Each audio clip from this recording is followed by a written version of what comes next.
We continue chapter 5. Bini lichochmati hakshiva litvunati hataznecha. Like in the previous chapters, the address to the son, to Rechavam, and of course to all sons. Shlomo's talking to his son. Listen to my wisdom, incline your ear to my insight. Again, we've had that phrase a lot. We have the chokhmah, the wisdom, presumably the knowledge, and tvuna, the analysis. How you think of an idea. You can't just know things. You have to understand how to deal with them. Lishmor mizimot v'da'at sifatecha yinsoru. You have foresight, right? You can think of things. Your lips hold fast to knowledge. Ki nofet titofna sifte zara v'chalak mishemen chika. And here we go. We talked about in past chapters. We have chokhmah as a woman, the personification, knowledge wrapped up with morality. But there's also here the forbidden woman, the woman who is zara, like avodah zara, the foreign woman. She's dripping with honey. Her mouth is smoother than oil, very slick, right? Beautiful, a woman in the image of a book written by a man for another man, as this idea, whether this is supposed to be taken literally as a woman who leads that man astray. If the book was written by a woman, it would be maybe a beautiful man who would lead a woman astray, or whether, as Rashi and others say, that it's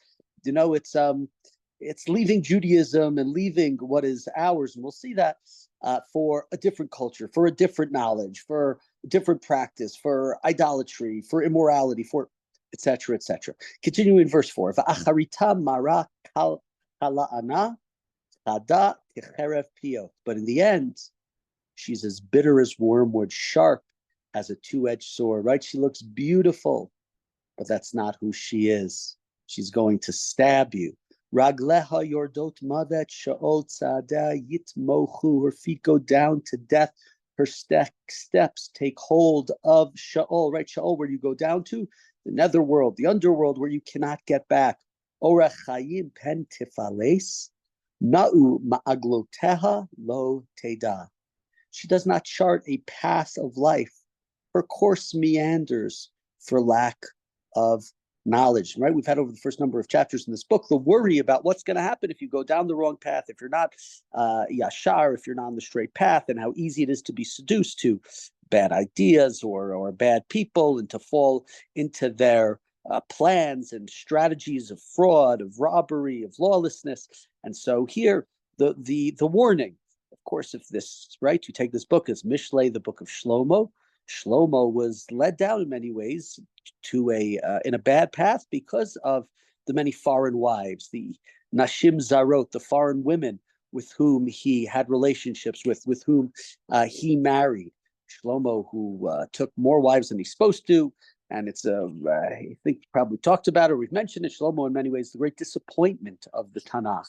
In so many ways, he asked God for Leiv Lishmoa. He wants a heart. He wants the ability to hear and judge the people properly. And God says that was a beautiful thing. You didn't ask for wealth. You didn't ask for longevity. You asked to serve others better, and therefore you're going to have all these things. And Shlomo builds the Beit HaMikdash, right? The building that his father, chosen David, was not able to build. And by the end of his life, in his very city, his capital of Yerushalayim, what is going on? There are temples, idolatrous temples being built to the gods of his many wives. And so it's not here to think about the life of Shlomo and think about the way that this chapter is written, whether or not it is just simply, the worry of the opposite sex and them taking you down the road, or is it wisdom that perhaps and ideas and thoughts that comes along with them?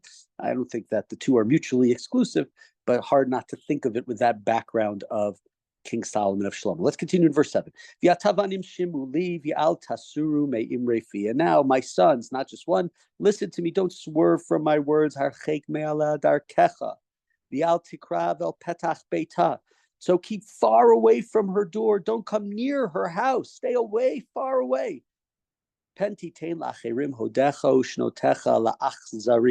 Lest you give up your vigor to others, your years to a ruthless one, right? You'll come close to it, and once you're close, you're going to walk across that door.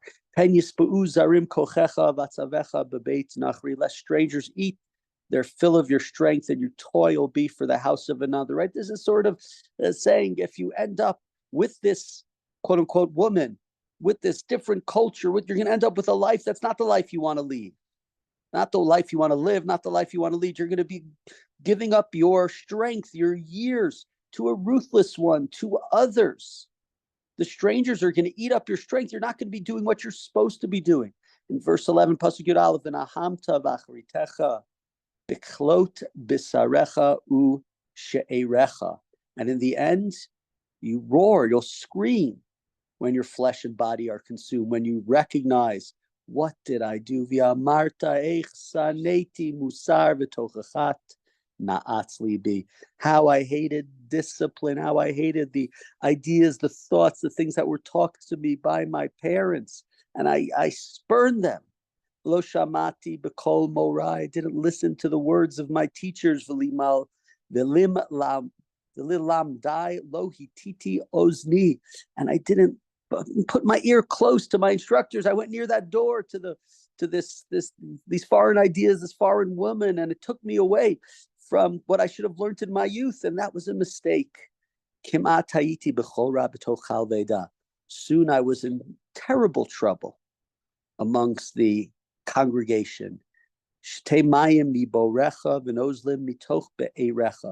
Drink water from your own cistern, running water from your own well. It's like the Reb Nachman story. The person who's looking for the treasure and traveling all over and goes home and has it in your backyard, right? Drink water from your own cistern, from your own Torah, from our own culture, from our own community, from your own wife, not from these foreign women.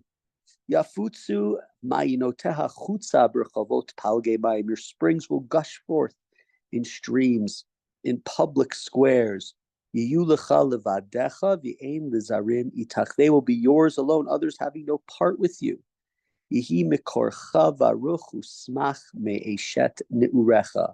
Let your fountain be blessed, the makor, and find joy in the wife of your youth, right? The wife of your youth, whether again, this is talking about a woman leading a man astray, and so it's literally his first wife. Think about Shlomo, though it seems first wife of Shlomo is a foreign woman from it's the Bat Paros, the first wife we hear about Shlomo making international treaties by marrying women, or is it a reference to Torah, what you're learning, your youth, the instruction from your parents, as opposed to what you might see on social media as is corrupting many of the youngsters today. Continuing verse 19, Ayelet ahavim v'yalatchein dadeha yiravucha b'chol eit ba'ahavata tishke tamid. A loving doe, a graceful mountain goat, right? Let her breast satisfy you at all times. Be infatuated with love of her always. And here, right, Mishlei, Shirashirim, both written by Shlomo.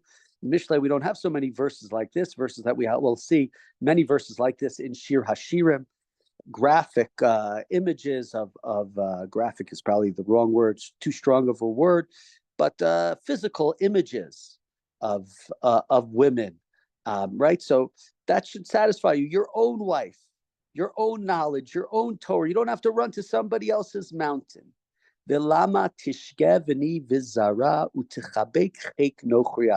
Why be infatuated with this foreign woman, my son? Why go to the bosom? Why hug this alien woman? Ki nochach einei Adonai darchei ish b'chol maglotav mifales. For a man's ways are before the eyes of God.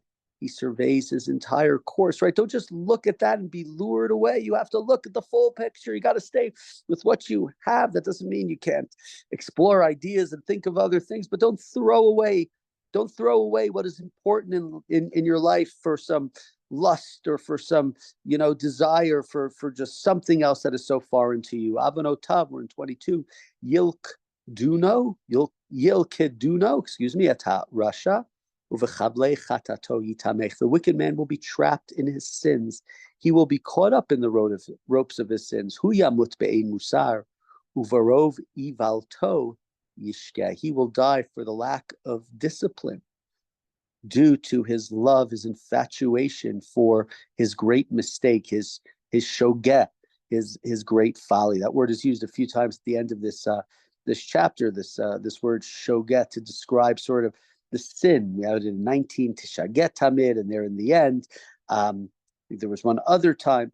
And right, this is a chapter we've seen this, that the concern and the worry in the past, it's more been, the group of people who are gathering together and are going to influence you to do what they're doing. This is not that. This is somebody on their own who's leaving behind, either according to Rashi and others, the chachma, the musar of their parents, of their community, what they learned as a child, and head down that rabbit's hole of what of what's being propagated on TikTok or YouTube or whatever it is by who knows who and what's saying. And that's a real, as everybody knows, a real live issue in this world today. Or it's somebody who's leaving behind, who's cheating on his wife, who's cheating on his spouse, who sees some beautiful woman and goes down in that path. A path that will ultimately be seen as lust and not love, and leaving behind what you have. By the way, one interesting point which I heard here in verse 15, it says, "Drink water from your own cistern, running water from your own well, from a be'er." And I heard in the name of Rav Asher Weiss, very well-known posek, and he talks about that there, I think if I'm correct, there's sort of like three different types of three types of receptacles of water that there's a bore, there's a be'er, and there's a ma'ayan. A ma'ayan is a spring, a bore is a pit, a be'er is a well. And he basically says something to the extent of, without saying it exactly, he talks about how in the Torah, many of the Jews, many of the great leaders early on meet their spouses at the wells, right? Rivka does meet Yitzchak at the well, but that's where we find her, is at the well. And Moshe meets Tzipora at the well, and Yaakov meets Rachel at the well, and not at a pit, and not at a Ma'ayan, spring. And he basically points out that a bore is sort of a be'er, the well. A pit is just something, right? It's sort of understood. It's like a pit that people threw water into. A spring is something that's all from God, as it were, right? Anybody here been to Yellowstone, right? The geyser just comes flying up. I know that a regular spring is not like that. Be'er, a well. A well is the water is sort of from God, but we have to open that well. We have to uncover that well. We have to go put our buckets in to bring of that well. So it's sort of the ideal in terms of a relationship of the linking of God and humanity, and it's the linking therefore of husband and wife, and so here, right here, it says, "Drink water from your own cistern, water from your own well," but specifically the well out of all of them being the one that sort of represents that partnership, the water that's in there, but we have to unplug that well, like Avram did. We have to open that well, and we have to dig the water in order for that relationship to work between God and the Jewish people, between Moshe and Tzipora, or Yaakov and Rachel, or Rivka and Yitzchak, etc., and in our own lives as well.